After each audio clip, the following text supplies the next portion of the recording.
Hello, welcome everyone to another episode of the Bank Marketing Show. We're glad to have you guys with us today. I'm Chris Bates, one of the hosts. Dan, how are you? I'm good. I'm Dan Navalis. I'm the other host. The other guy. Two or three hosts. I don't know. Probably just one. Yeah, just a few. But yeah, it's good to be with you today, man. Yeah. I'm looking forward to this. We're going to talk about engagement today, and from a marketing perspective, and what that really means and looks like, specifically around social media. Dan, recanting all the way back to like 2013 when social media had been out for a few years and banks still had no idea what to do, and it was the wild, wild west, and that was when FFIEC guidelines came into play and all of that. And now banks are doing social media, but Dan, some of them aren't doing it socially. Yeah. They're doing the media part, not the social part. There you go. Very well said. Yeah. So we're going to spend some time talking today about how to do it well, I think. What we're seeing in this realm. Yeah. Yeah. I mean, I think every bank is doing social media pretty much. I know a few that aren't actually, but like pretty much every bank's on one or more social media accounts. Like we're not making the case to be on social media or not, but we want to talk about how to be different, how to, you see the title of the episode, like how to actually engage. Yep. And what actually works for community banks right now, because it changes. It does. Dan, what I see a lot is I think, kind of the age-old tug-of-war within a community bank, which is kind of between, there's marketing, and then there's compliance, and there's C-suite, and everybody has their own wants and needs. And this is one of those places that kind of all of those dynamics really seem to propagate to me, because I'll have the president CEO conversations and they want products put out there. They want products and services. We need more focus on the deposit side. We need, whatever that may be. And compliance may or may not be highly concerned or focused on social media. But marketing, Dan, knows that it's a tremendous opportunity. Yeah. Yeah. Yeah. And I think you look at most banks' feeds, and I've worked with several banks that will say, Facebook we mostly use to put our closings and holiday hours and stuff like that. And we're hiring that kind of stuff. Yeah, it's like equivalent to the stuff you'd put on like the alert banner on your homepage. Yeah. Not really social, not really engaging. And there could be a couple reasons. Like you said, compliance, like some banks I think are afraid of doing too much, or putting, a common one is putting pictures of employees or staff out that might leave the bank later. That's generally that's one concern I hear. Yeah. And it's getting permission from people. Sure. It's just stuff like that there's a lot of stuff holding banks back. And I think at the same time, I hear the same banks saying, hey, we just want to grow our following and get more engagement. I'm like, well, you're not doing it that way, right? You've got to post the things, and we've been saying this for years. The things that work are talking about people, talking about actual community stuff, talking about real things that happen. You don't need to talk about your rates, like you don't need to talk about how your products are better, because nobody cares, right? They know you. They know your bank. They know you offer some stuff, but that's secondary to the engagement piece. Yeah. Well, Dan, I loved as you and I were prepping for this episode, I think one of the statements that you made is like, stop posting like a bank. And so our listeners are going, well, yeah, but we are a bank. Well, okay. So let's peel the onion back on that a little bit. So, I mean, you mentioned people, and here's the big secret about social media. Okay, so like lean in closer to your radio or squeeze your AirPod in really tight, because I'm about to tell you the big secret about social media. You ready? It's social. Yeah. So, come on, guys. That's what the platforms are. None of us, nobody listening to this show, Dan, scrolls through their social media hoping to find whatever, the latest pair of shoes or any of the things, and certainly not for a new kind of checking account. It's just not. That's not where. Yeah. Banks approach it like a business, because you're a business, but you need to just approach it like a human. You're not trying to, it's not an advertisement. It's engagement of other humans. When we say engage, right? And it's people want to see other people. People want to see community events, especially in a world where social media is most people's like news feed.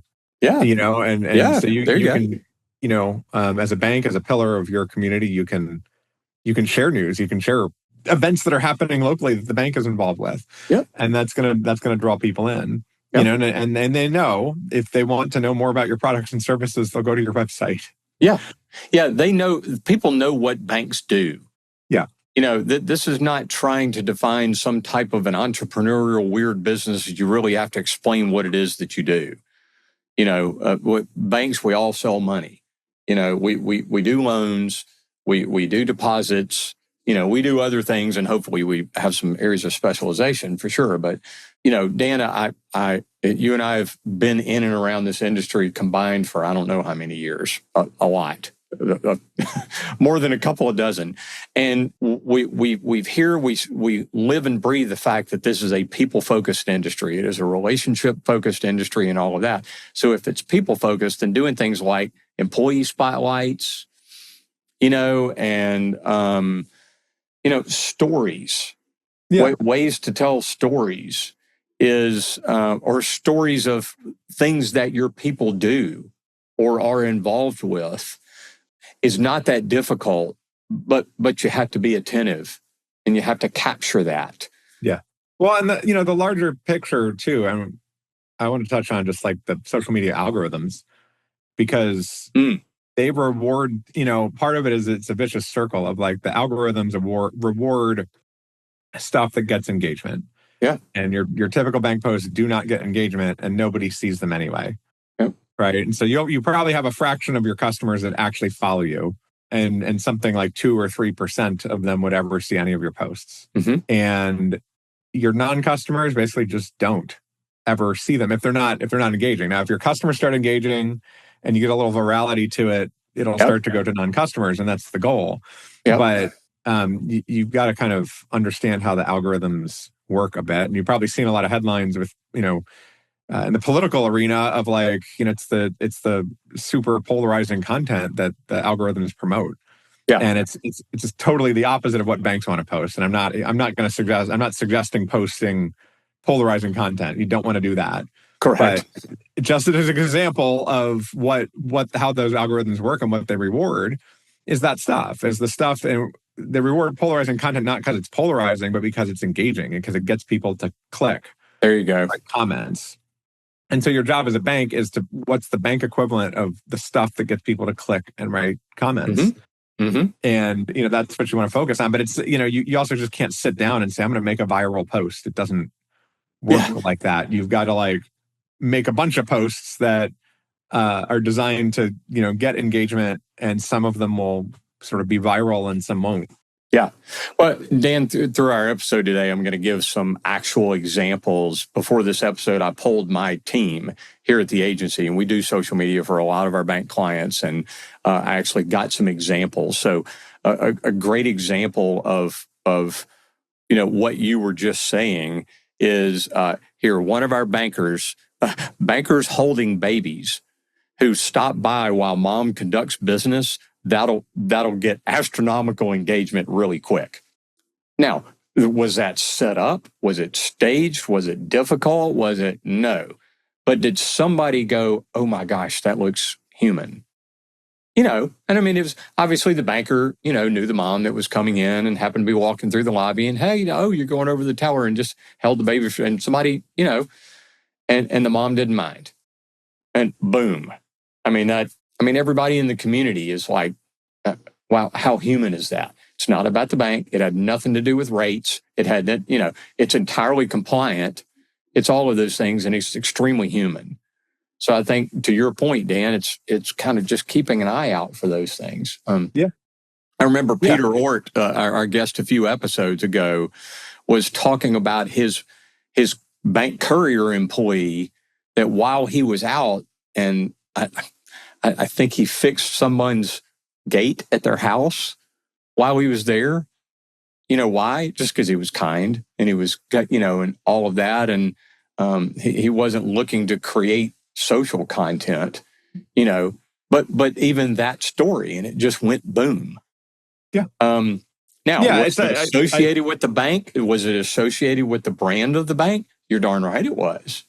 Yeah, but it's creating an environment where you're going to notice the stuff and understand that that's what's going to go far and get engagement on social. Like those little stories, I think, happen in every bank, but it's not every day. You can't wait for them.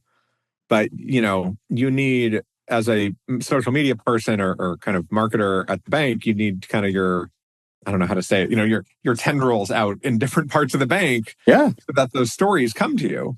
Because you from your marketing seat you're not in every branch.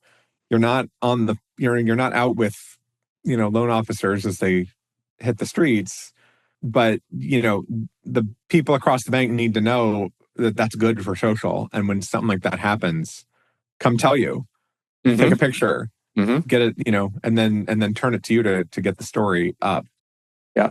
That's the real blocker here is that information flow within the bank back to the social media person. Yeah, that's a lot of times point. It's just the marketing person that's putting posts up on social and nobody at the bank thinks about it day to day. But the banks with really great content have a process, whether it's deliberate or not.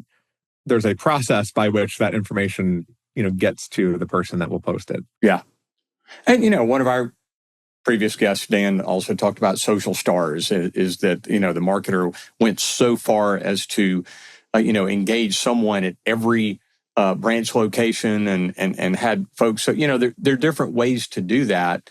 And for some of your team, we've heard time and time again that this is a great way for marketing to engage with your team. So there are ways to do it. It just takes some brain power and some internal relationship. For Absolutely. Sure. Yeah. And that's, Autumn with the social stars, like, yes, that's a great episode of they made it, and they're a bigger bank, but they made it a formal process. And, they put the keys to the social media feeds and, in the hands of a few different people. And so then you've got more sort of people around the bank paying attention to these stories. Yeah. And it's not that you need a social stars program in every bank, especially smaller banks, but it's just like maybe a lunch and learn type of session that helps people around understand what is good on social and to tell you when these little stories happen. Yeah. And it certainly helps if your C-suite understands the value of what it is that you're trying to do in that. So I think that's an important piece of the puzzle as well, too. That it's increasing the humanness of your brand. Yeah. And that's a big B brand, big deal, and I think everyone up to the top of the C-suite should understand that. Yeah. And I like the litmus test, Dan, which is when you're framing and you're putting that content in, would a human stop and actually stop scrolling for this? Is it going to make somebody pause? Right.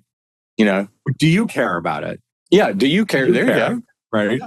Yeah. And that's a good limit set. Do you really care? Like maybe you have to post, maybe your CEO said you have to post about this rate or whatever, but do you care? Maybe some things maybe you still have to do, but like you still need to think about like, do I care? What would make me care about this? Yeah. That's a really good test. Well, and then Dan, our second big point that we wanted to cover here too is around compliance with social media. And I guess there's a baked in level of concern, fear, those types of things. It's maybe compliance might not feel like it's a highly controllable environment, for us as a bank to be putting things out on social media. Maybe I don't know, it's any number of things, but I think it does go back to marketers educating compliance as to, hey, here's kind of our plan. Here's what we're going to do. And this stuff's going to be, compliant. And then, engaging them in that process some, and I think that's crucial. Yeah, well, and this is, a few episodes ago we talked about using AI tools as like a first pass at compliance. Mm-hmm. And this is a great way to do it too, of like run, have an AI chat trained on, or have it go research bank compliance regulations and feed it your plan, or co-develop the plan with it, and then you've got that first pass, and you'll kind of understand where you can be creative and where you can't, to start, and then you'll before you even send it to compliance, you'll have some level of confidence with it. There you go. But it's like human stories don't really touch compliance, right? Yeah. You're That's not the talking beauty. about like, we fixed this person's fence right after we gave them a rate that's only for people that live in this zip code. You're not doing that stuff. That's not what it is. Yeah. So if you can pass it through AI and gain that confidence. But I think too many banks, I'm not even singling out the marketers here, but too many banks just worry too much about compliance, and it kills the creativity, and it stops them from kind of doing these good, engaging things. Yep. Well, and Dan, to your point, compliance doesn't have to kill creativity. That's correct. Yeah. It's not. There's so much running room in this, and another example of this too is how a bank can lift up its community. My team, we focus a lot, and kind of one of our big things about our clients is making them a pillar of the community. And a bank is a pillar of the community. So as such, they have a certain level of authority. They have a certain level of trustworthiness. It's generally a trustworthy industry and those kind of things. So people will listen, I think, to a bank that is by having their people involved in it, lifting up the local soup kitchen, or or out sponsoring an event somewhere, and school involvement, those types of things that are absolutely the lifeblood of what a community bank is. And when it is the spirit of the bank to be lifting those things up, it's people, it's community, those kinds of things, first responders, there's a huge one, Dan, those kind of things. And those are not compliance issues. We're not mentioning rates. There are no disclosures involved. It's not an EHL thing. It's it's a human thing. So yeah, and it dances with compliance extremely well. Yeah, I think you kind of need to plan your social media without worrying about compliance. And I'm not saying never worry about compliance. I'm saying plan it. Sure, plan it without that, and then dial it back. Look for the points that might be pushing the envelope, and pull those back. But if you're going into it just like worried about whatever compliance is going to say at every step of the way, right? That's what's really going to limit you. Mm-hmm. Yeah. Well, and Dan, I've heard you talk before about content buckets, and create, and label your buckets, your community involvement, your financial education is a big one, and yeah, you need to mix in product post stuff, but that can also be done by stories about a first-time home buyer rather than something that's very dry about a mortgage. Yep. Those are two totally different approaches. But so those content buckets, Dan, and planning what those are. And one of the great things about dancing well with compliance is where you can, unless it's a spur of the moment thing, fill those buckets up as you go, and let compliance look in those buckets and understand, what it is that you're trying to do from the kind of plan that you just talked about developing in advance. So you're intentional. You are, Dan, that's what our team does in our social media services. We plan a month in advance. Granted, we're holding slots for organic where we can, and organic feeds in, but the more you're planning in advance, the better it works with compliance. Right. Yeah. Right. Especially anything that is compliance related, or needs a purview of. Yeah. Your team doing team things, that kind of stuff. Yeah. Well, I know you had we were talking before this about, you had a FFIEC overview doc. Yeah. That you've used that, you want to talk about that? Like, I know that's been super helpful to Yeah, it's actually a kind of an FFIEC overview summary, piece that's a few bullet points that are key elements, Dan, and we actually use that and put that in AI tools, as we're doing some content generation around social, and it's a little bit of a filtering process. So, yeah, I'm glad you mentioned that. And anybody that wants to reach out to us, just go to bankmarketingshow.com and reach out to Dan and I, and I'm happy to share that with you. And something that you guys can use there. Compliance can look at that as well and should, and go, okay, well, this is a good FFIEC and other compliance issue based kind of a short overview that anybody can use. Yep. And especially if you're, utilizing LLMs to generate ideas or those types of things and all of that, put it in there as a filter. So thanks for bringing that up, Dan. Happy to share that. Yeah, and it's a great tool, and the LLM should not be your final compliance pass. We're ways away from that. You still need to use your sort of human compliance person, but if you can save them time, if you can increase your confidence, if you can yourself better understand the compliance rules and what they care about and what they don't, it's just going to make everything much smoother, in the future. Absolutely, yeah. And save you a lot of rework. There you go. Save you a lot of rework. You don't then go through creating a month's worth of posts. Mm-hmm. And then have to go retool 15 of them. You'll, be a lot less tedium on your part. Yeah. Dan, some of the things that you mentioned at the beginning of our episode here from a content perspective sounded almost like a bulletin board, or a broadcast. And that's kind of that mindset and positioning of we are going to announce these things.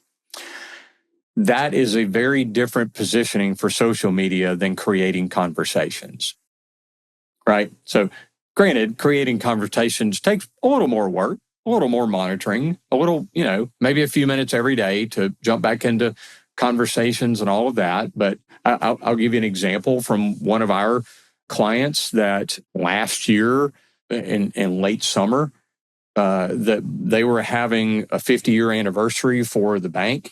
And they set up a social media set of things and did cash card giveaways to teachers, to stock their classrooms. But they asked for community engagement, and they asked for names, and they asked for all these things, and they set it up. And compliance looked at it and was like, we're good to go. And man, that was the bank facilitating conversations about teachers and local schools and all these kind of things. And it just got all this conversational engagement and kind of chatting back and forth. And, it was tremendously successful, cost the bank very little. And boy, they were part of a lot of conversations, from that. Yeah. So it's not rocket science, Dan, And a lot of, if you're planning social media, if it's not your thing and you're not sure if it's going to work, you might write a bunch of posts and schedule them out and just be done with it. And what making a conversation and not a broadcast is you've got to stay engaged. Yeah. Right. Like you've got to plan what this giveaway looks like. And you got to say, when are we going to first post about it? When we're going to do follow-ups? I need to be on there, a couple of times a day looking at comments. Yep. And, and you're engaged and you're keeping it moving. So it's a lot more work. Right. Yeah. But there's a lot more payoff too. It's a lot more pay. There you go. If you want your social media to be highly engaging and successful, then try some things like this. Yes. Do you have to archive them? Yes. Do you have to? We use a digital number picker, for giveaway things and all of that, and so there are kind of all of these things that we can do to prove and show that it's that there's never any favoritism anywhere. There's all of that, and it's not. There are no qualifications. It's open to everyone. We meet these certain criteria. But man, once you do that, then, sky's the limit. As far as the engagement, again, I checked with my team before this episode, and one of the first responses that I got from one of our social media managers was like, "Grills and TVs work great." Well, point being, they're not gender specific, they aren't age specific. They're all of these things, and but doing giveaway 12 days of Christmas, giveaway kind of things and sweepstakes and all of that are just tremendous. that's one whole set of things. But then you've also got, you just mentioned pre-planning.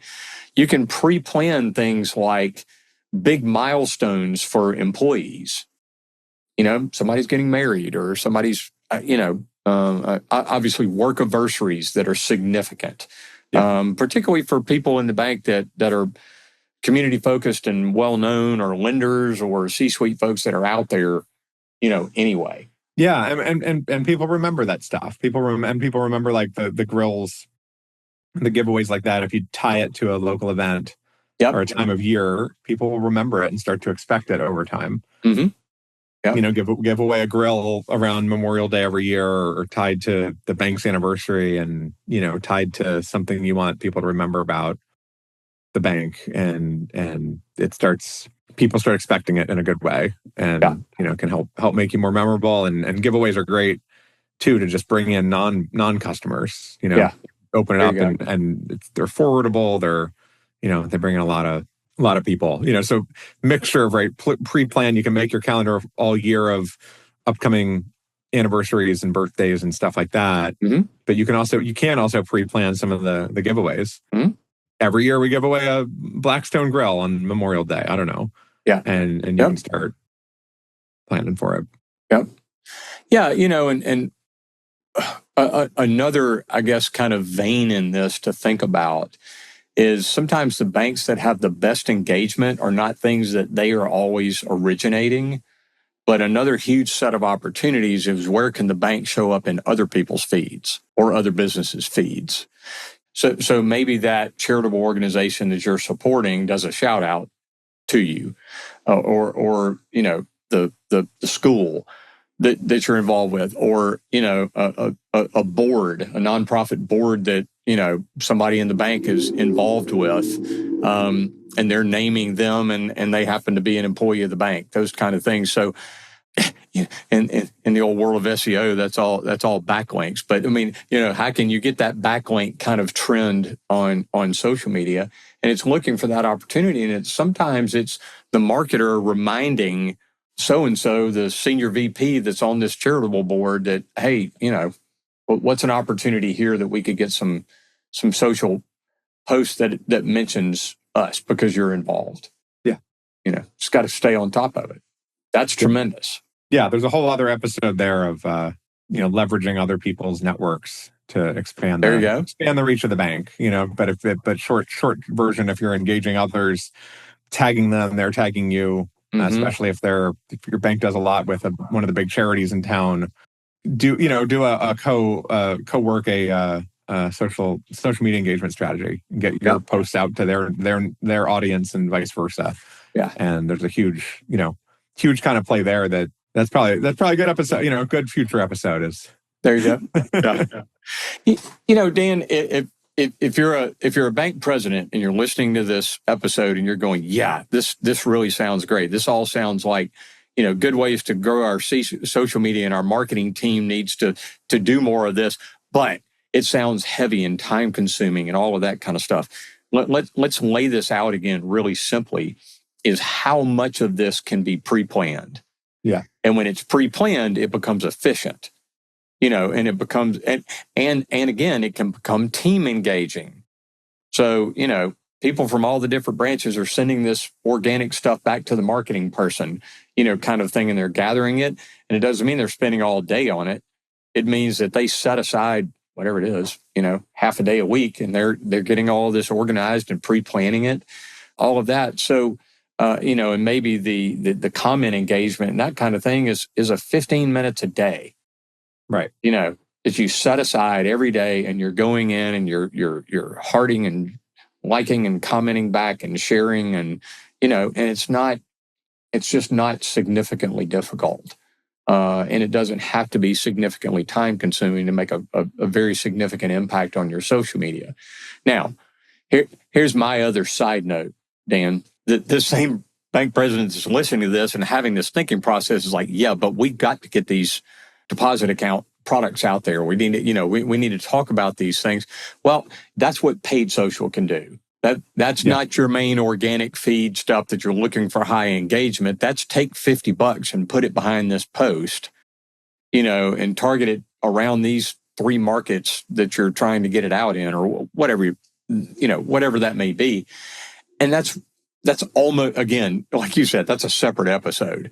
That's a separate strategy. But it speaks to the concern and argument that we are a bank and we need to get our business out there. I get that. Of course you do. But there are paid approaches that don't cost a fortune in particularly smaller communities to get it out there. Right. It doesn't have to dominate your main feed. Right. Yeah. Right. I mean, it's a maybe a couple $100 a month here and there of paid promotion and not thousands. Yeah. And Facebook, most social media platforms do make it really easy to just spend a little money. Yeah.